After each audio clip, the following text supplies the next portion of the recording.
Hey guys, what's up? What is the best era of the video game?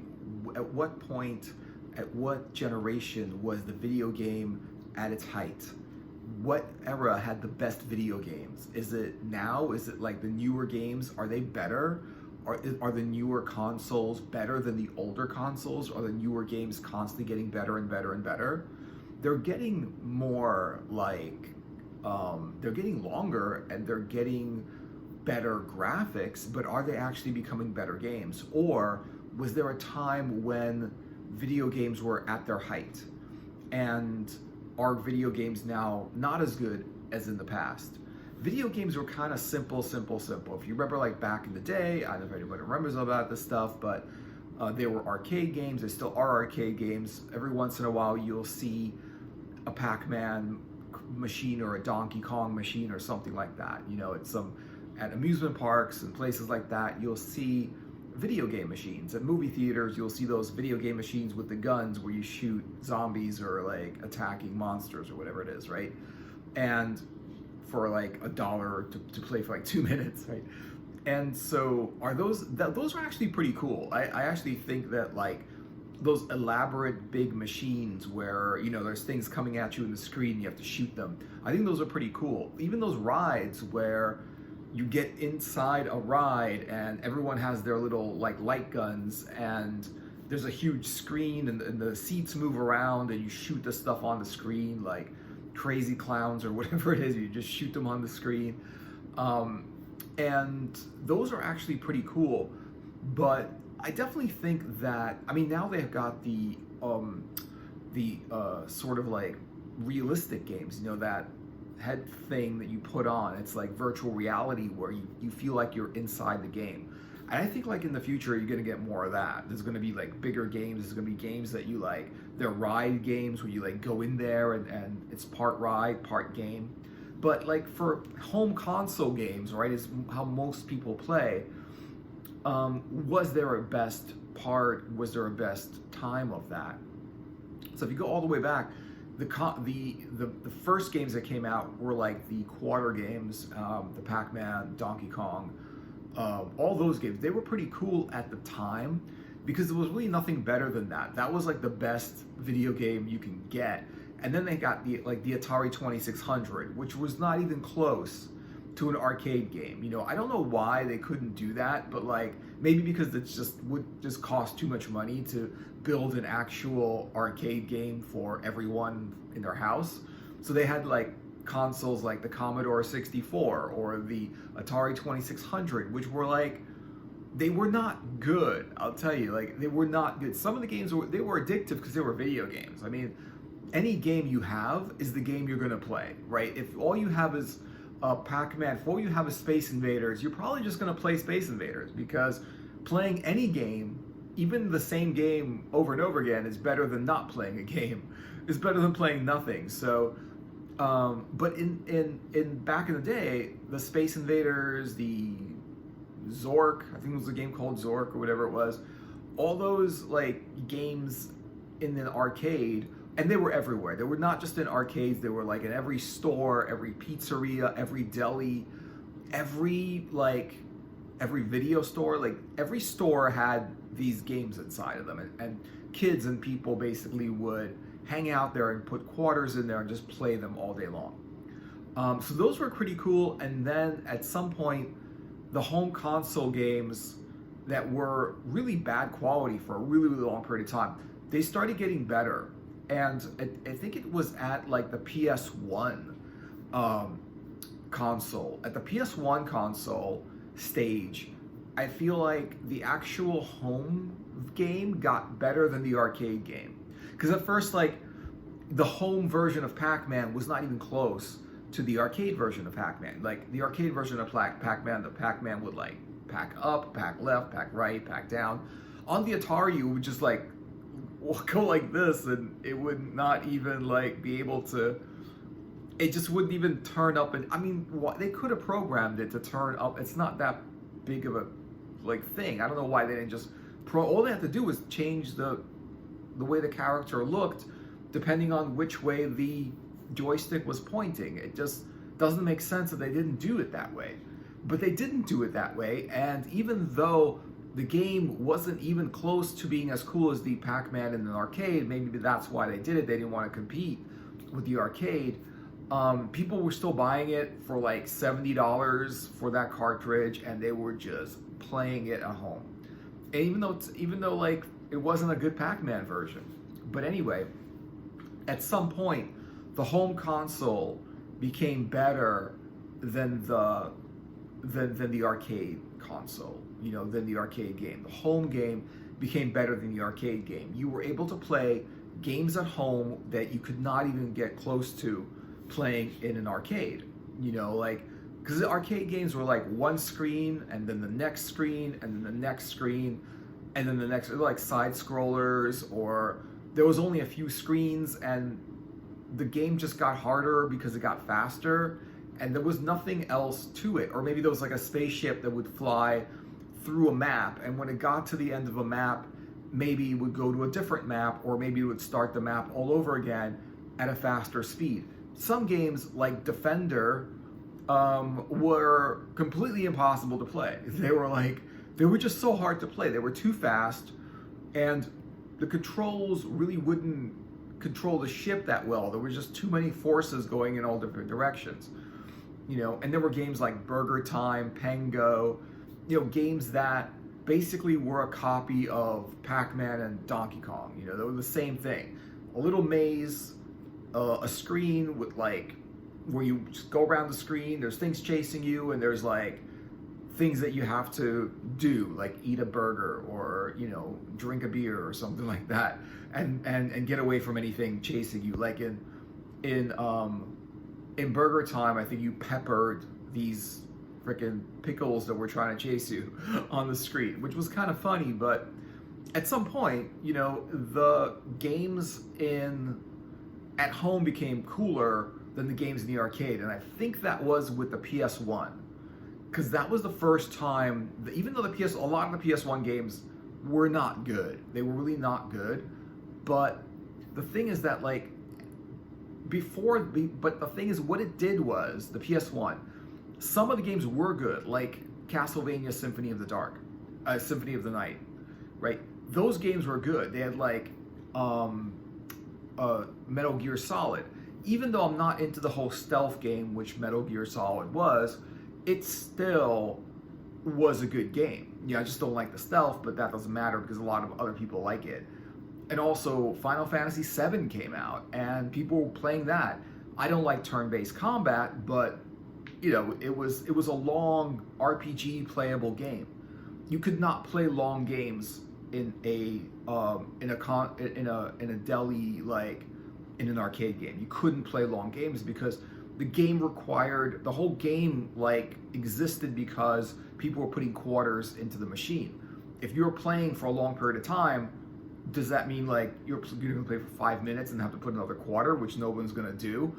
Or is it just you're going to put one quarter in there and then play the game for an hour because it's an RPG, which is not going to happen either. So at that point, it's funny because like what was good about that point was that the console game was something where you can play in your house, and it was better than playing in an arcade.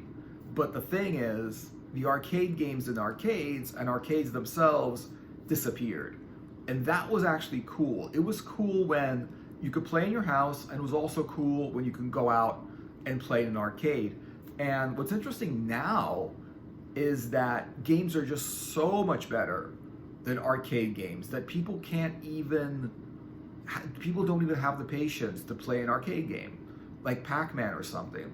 Like whenever a console comes out, in that console there's usually a collection of games, like a collection of arcade games. Like every console that ever comes out, there's always like, play these 21 Sega games, right? And there would be these arcade games, and they looked like the arcade, they played like the arcade. They were actually arcade games that you could play in your house, and one cartridge had like 21 of them. And you could play them, but most of the time when you play them a few times, they become boring. And you just can only play them for so long. But the whole idea, the whole purpose of games nowadays is that it gets you engaged and it keeps you addicted and it keeps you coming back. This is the strategy with everything right now. Like everything in the world right now is about how do you get addicted to it, you know? Can you get addicted? That's why games are so addictive. You know, like they're trying to make games as good as possible so they'll be addictive, you know? They're trying to make series like on Netflix or whatever as good as possible so people will binge watch 3 seasons of it, you know, straight because they're addicted to it. Things now have to be addictive in order to be relevant. You know, Starbucks became big because they sell coffee and coffee's addictive. So are those energy drinks. They were highly addictive. They've got caffeine and a bunch of other stuff that I don't even know what it is besides caffeine, but they're addictive. You know, and your iPhone, it's addictive. Your phone is addictive, and it's a phone. Like when no one was ever addicted to their house phone. I mean, actually, okay, people were addicted to their house phone, you know? Yeah, people were addicted to their house phone. I mean, especially like teenagers, like in high school, you would call up your friends or whatever, and you'd be addicted to it because you could be talking on the phone for 3 hours. And now it's like people are addicted, but they're not like talking for 3 hours. They're like texting or they're interacting on social media, which is like actually a lot more interesting than just talking on the phone. You know, social media is so much more interesting because it's just that whatever, like it's just like hanging out with whoever's there, basically. Like whoever's on there is who's hanging out. If you make a post, you get a comment, basically now the two of you are kind of hanging out there, and then you get a different comment for someone else, and now it's like a group of people hanging out and whatever. It's a completely different thing. But at PS1, at the PS1 level, is when console games became better than arcade games. And I think like on the PS1, there was a disc that you can get that has a bunch of arcade games on it. But definitely on the PS2, it has that. And what happened was, but I don't think the PS1 was still the best time of the video game, and I don't think the arcade games were the best time of the video game. I think at the time, arcade games were the only thing they were the only game in town. They were the only thing. You had no choice. You could play your Atari, which kind of sucked. I mean, it wasn't a good console. I mean, it was cool playing games because that's all we had, right? But arcade games were actually pretty cool. It depends on what game it was. Like some games were repetitive. They were like these adventure games. There were 2D scrollers, but they were sort of like Symphony of the Night. They were adventure games where you would swing on vines and you would like go through different levels and you would jump and all kinds of stuff. There'd be monsters and it would be an adventure game. Like those were cool. Like Golden Axe was a cool adventure game, and it was a long game. I mean, all you did was attack enemies with your axe or your sword or something, right? That's pretty much all that was. And then you would ride a dragon, which was pretty cool. But after a while, I mean, it would get repetitive. It would get boring. At first it became addictive, but then it would get boring. You know, it's only so long you could play Pac-Man because it's just like the same screen over and over again. And now you just can't play Pac-Man. I mean, not ever. Some people still love Pac-Man because that's classic. It's a classic game. But even now, like, Pac-Man is like, how long can you actually play it? Like, because you have the choice. You can play Pac-Man or you can play Skyrim, you know? And Skyrim is the most addictive, best game in the planet because it's just, there's hours of content. I mean, there's days and there's just so much content in Skyrim. And actually, once you play it a lot, it does get repetitive after a while. It really depends on the game and how you play it, but it does get repetitive. Like the actual fight scenes in Skyrim get repetitive, and at some point, if you kind of figure out how to beat the game, and it doesn't matter what they throw at you, it doesn't matter like how difficult the enemy is to beat, you can actually beat them. You know, you could try. You have to like do. It depends what weapon you have. Some weapons are just super powerful in Skyrim. But if you look at Skyrim, it's just it's so versatile. It's like there's so much you can do in it. Where Pac-Man was like one screen and repeats itself, and even with Miss Pac-Man, it was like three screens and it repeats itself. And then as you clear the screen, it becomes faster, and then faster until it becomes so fast that there's just no way to. It becomes faster than people's hand-eye coordination, and thereby, it beats people's games. But I don't think PS1 was the height of video games. The height of video games, I don't know if there is a height of video games, but let's just say that there is. The height of video games is the PS2, and this is why. Because the games now that are being made now on the PS5 and the Xbox, whatever that's come out recently, whatever it is, the games now, they are basically designed the same way as PS2 games, except they have better graphics. Like the only difference between Elder Scrolls on the 360 and the Elder Scrolls on the current gen systems is the graphics. The game is the same. Like the PS2 games are the same. Like it's that 3D adventure RPG game, basically, right? Like Ratchet and Clank or Resident Evil 4. It's that adventure game. It's that 3D world that you're in, and you shoot or you use weapons, and there's monsters or there's aliens or there's like enemies of some sort, and you shoot them, and there's levels, and you jump around, and there's strategy where you have to like run around and hide behind stuff, and you use the right weapon and everything. And it all started with the PS2. And the PS2, I think, is the greatest console that there ever was. Obviously, like the later gen consoles were better than the PS2 in the graphics, and also some games were better like after the PS2 because those companies like Bethesda or whatever, Electronic Arts or BioWare, those companies, they've made their games on the PS2, and they figured out how to make them better because they've already made them. Like when you make something, then you can make it better. You can't just like make something amazing.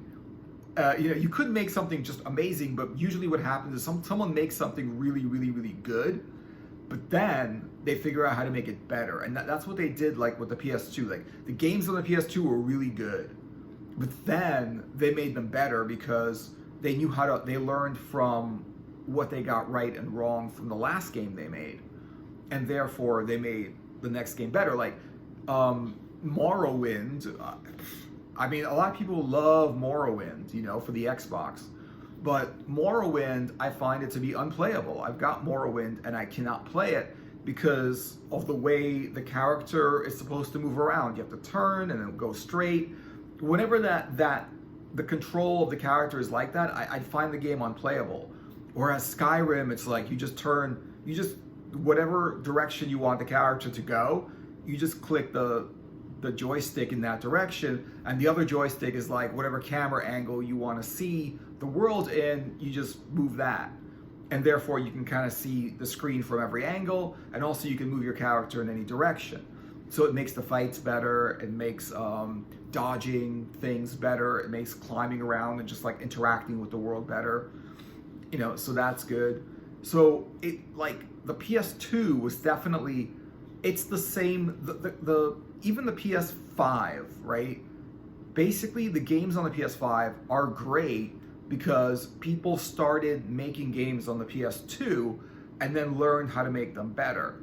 But the thing is, the only real difference the PS5 has with the PS2 is the PS5 has better graphics.